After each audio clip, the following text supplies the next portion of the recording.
আগামী ২ ডিসেম্বর পার্বত্য চট্টগ্রাম চুক্তির ২৮ বছর পূর্তি।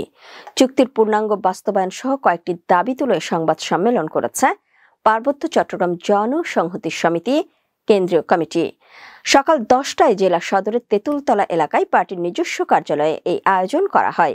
এই চুক্তির বাস্তবায়নের বিভিন্ন দিক তুলে ধরে পাহাড়ের সমসাময়িক ঘটনা নিয়ে কথা বলেন সংগঠনের কেন্দ্রীয় সাংগঠনিক সম্পাদক সুধাকর ত্রিপুরা।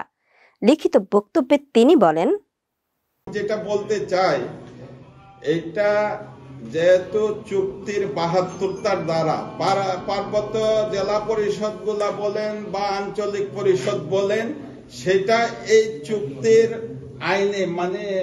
আইনের বলেই কিন্তু পরিচালিত হবে। তাহলে আপনি নিয়োগ বলেন, বদলি বলেন, যাবতীয় কার্যক্রমগুলা চুক্তির আলোকেই হোক। আমাদের দাবি হচ্ছে সেটা, আমরা সেটাই চাই।